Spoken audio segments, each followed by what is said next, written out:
Tere! Mina olen Rimi vastutustundliku ettevõtluse juht Katrin Pats. Jälgime Rimis põhimõtet, mis aitavad meil koos vähendada oma süsiniku jalajälge ja nii hoida keskkonda. Näiteks võtsime kasutusele 100% taaskasutatud plastikust tehtud toidukotid ja asendasime plastikpakendid paberiga. Tänu sellele vähendasime aastas plastikukulu tervelt 100 tonni võrra. Võtsime kasutusele keskkonnasõbralikud külmikud ja kasutame poodides ainult rohelist energiat. See on aidanud meil 50% kokku hoida CO2 emissioone. Rimi eesmärk on vähendada 2025. aastaks toidu raiskamist poole võrra.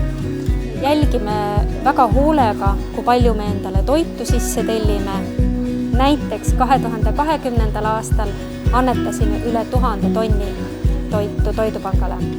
Loomulikult jätkame nende ja paljude teiste projektidega siin Rimis, et hoida oma keskkonna jalajälge. Aga koos saame veel rohkem ära teha. Sellepärast kutsun ka sind üles jälgima targalt tarbimise põhimõtteid. Nõuandeid targalt tarbimise põhimõtete kohta leiad Rimi veebilehelt ja Tarbime targalt Facebooki grupist. Aitäh, et jälgid!